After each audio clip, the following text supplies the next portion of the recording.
The 1998 Parent Trap is a classic example of Nancy Meyers' famous aesthetic mixed with a little bit of playful childhood nostalgia. It incorporates some of my own personal favorite aesthetics, from the kitsch of Camp Walden to Elizabeth James' luxurious London townhouse, and of course Nick Parker's elevated Americana vibe at his Napa Valley vineyard. The wardrobe mimics the set design with classic, clean styles that somehow feel both high-end and casual at the same time. This is a favorite rewatch for me every single summer, so today I am excited because we are going thrifting for the Parent Trap aesthetic. If you're new here, hi, I am Josie. I am a prop stylist and a lifelong thrifter, and I am a little obsessed with picking apart the aesthetics of my favorite movies, TV shows, and even sometimes my favorite high-end designers. But before we go thrifting, we always like to sort of take a moment and break down what it is that we're going to be on the hunt for. I've actually been working on this video idea for a couple months now, and I've kind of struggled with it at times just because there are several distinct aesthetics throughout the movie. So it can be hard to kind of pull apart as like one aesthetic. So we're going to break it down into the three different main aesthetics that I personally see. So our first aesthetic group is our camp aesthetic. Of course, we have the whole first act of the movie taking place at Camp Walden, which has that very classic upstate New York or Maine vibe to it. But of course, we also have the last bit of the movie that takes place with that famous camping scene where they take Meredith camping with them. And I do feel like when they go camping at the end, that does have very similar vibes to Camp Walden at the beginning of the movie. And personally, I just see this as a little bit of a theme that anytime we have the twins together, or almost at any time, we kind of get this sort of campy aesthetic as like the neutral base for the twins. So of course, it's all about the quintessential nostalgic summer feeling. When it comes to clothing, we're going to keep our eyes out for t-shirts, plaid button-downs, khakis, and sportswear. And even though the camping doesn't really have a lot of home decor, just for the sake of fun, we're going to be looking out for well-worn wood furniture and classic camp textiles like flannels and canvas. Now, of course, the other two aesthetics are split up by the twins. We have Annie's high society chic style versus Hallie's slightly tomboy California cool girl vibes. For Annie, we'll be looking for highly tailored silhouettes in the clothing department and traditional elevated classics in the homewares. Think silver serving trays, polished mahogany furniture, and crystal vases. And to recreate Hallie's laid-back vibes, we'll be looking for American casual staples like denim jackets, bandanas, and plaid shorts. For decor, we're going to be trying to get that upscale casual vibe of Parker Vineyards with light wicker mixed with chunky wood furniture. And of course, I would be completely remiss if we did not give Miss Chessie her own little section here, because who doesn't want to dress like Chessie? So obviously we will be on the lookout for denim and linen button-downs, neutral cotton t-shirts, and high-waisted utility pants. We're going pulled together, but still very comfortable. So now that we have a little bit of an idea what we'll be on the hunt for, it is time to go thrifting.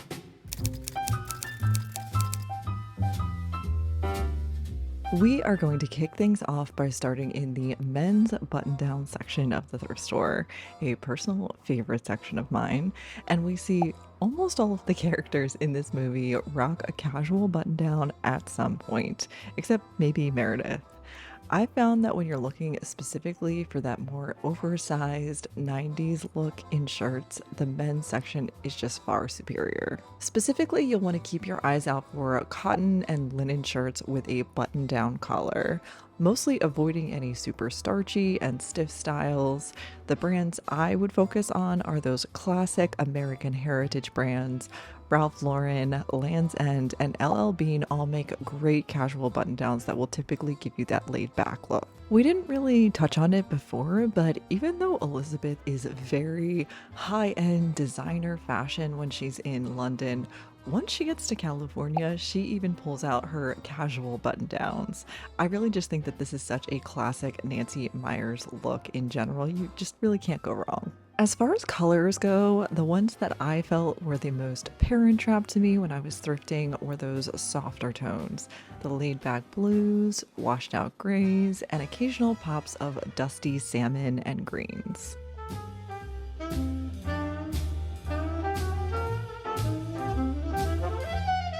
This denim LL Bean shirt with the pockets was just absolutely screaming Chessie.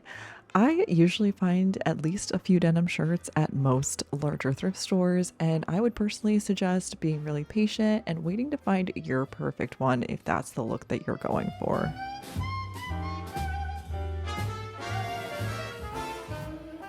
Another Chessie staple that I saw a lot of are khaki utility pants. Now, she doesn't actually wear cargo pants, but personally, I think that a cargo fits really well with this overall vibe. I've personally been on the hunt for a pair for a while, but being on the taller side, I have not been able to find a pair quite long enough for me yet, so wish me luck.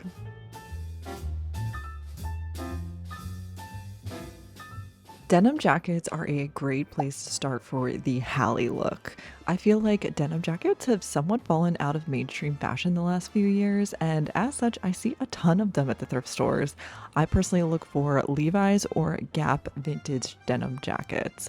They're usually soft and worn in and have such a distinct Americana vibe that Hallie embodies so well with her style. And as we mentioned before, her plaid and checkered shorts.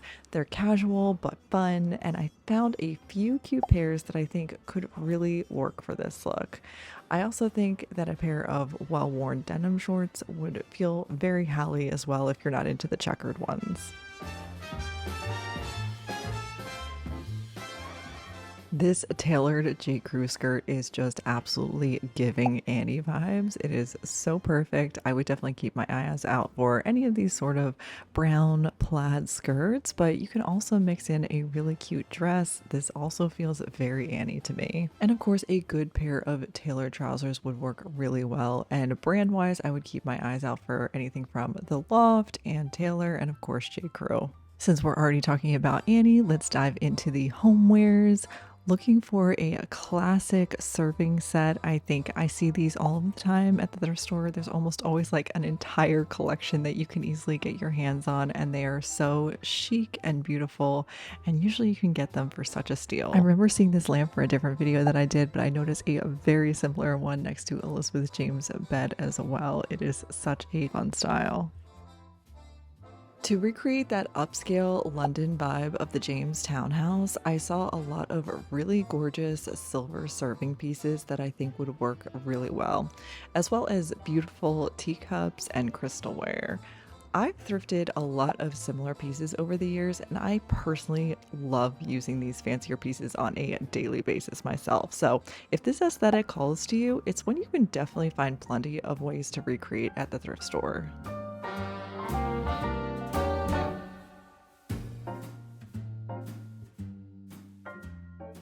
There's also something about collecting vintage art books that to me feels very Elizabeth James, and if you don't like the dust jacket, you can always remove it.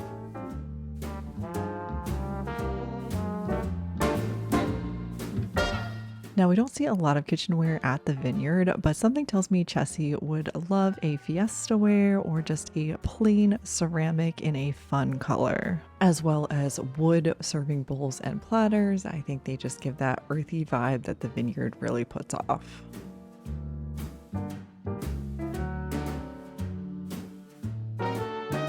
So recently a few people did reach out and say that you guys would enjoy seeing more of me like styling and hauls after these videos. And I know I've done hauls before. It definitely depends on the aesthetic, like how much it matches my own. And this one is the perfect one. So specifically some of the clothes, I just feel like I have really been rediscovering my personal style this year, and it's been a lot of fun. And this aesthetic, when it comes to the fashion sense in it, was just 100% me. This is just a couple of them, but I already had them out. So you can see I got a couple button downs, button downs have been one of my go-to staples in rediscovering my style. I feel like I haven't worn them for a really long time.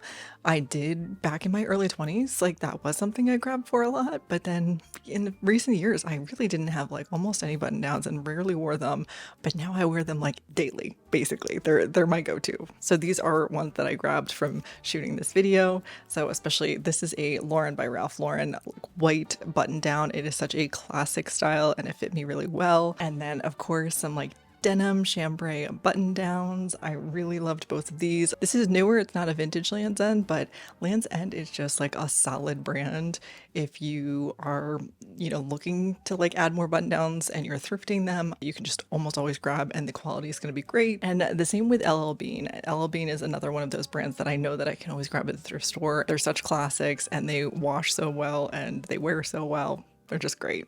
I also grabbed this striped Ralph Lauren shirt. It feels very Elizabeth James to me, and I've been wearing it so much. Okay, and here are some of the homewares that I did end up getting. I did grab the art book that I showed as well as another art book. I really do think that that is such a Elizabeth James decor move, is just to have lots of art books, fashion books, like all of that sort of stuff throughout the house. So I'm really excited to add these to my decor and also just look through them and read through them. The Manet one I'm especially excited for because I do love Impressionism. I actually have a membership to the Philadelphia Art Museum, so I try to go like once a month, and thankfully they have so many incredible art pieces. But anyway, that's just a side tangent, and I'm now realizing that I forgot to get a video of it. Silly me. But I grabbed this really cute wicker stool, which does feel very Parker Vineyards, at least like their patio area has so much wicker on it. And so I grabbed this. I thought it was so cute. It ended up being $10. It's a great size for like a plant stand. I have quite a few plants throughout the apartment and you always need more, right? And so having really cute plant stands to like put all my plants on is a must here. But yeah, that is sort of like my little baby haul. I have been trying to cut back on how much I bring home. So I try to be very thoughtful, make sure it fits in with what I'm trying to do in my space as well as my closet, and I'm not just grabbing things for the sake of grabbing things. But I feel like everything that I thrifted while putting together this video is stuff that like I can see myself having like basically forever. So to me, that is a win. And as always, you can leave any other ideas that you have for this thrifting the aesthetic video down below in the comments. I always like to see them, read through them. I really appreciate you giving me that feedback. And I think it's always so fun when we get to kind of like collaborate. You guys bring ideas and then I get to go out and like find them. And sometimes you guys come up with ideas I would have never personally thought of on my own. So I just love it. It feels so collaborative. And that's exactly what I want when it comes to all of my interactions on social media, is that it's not just me standing here telling you what to buy or whatever. It's like us actually having a conversation about like things that we love. So anyway, I hope you are having a lovely day and I will see you next time.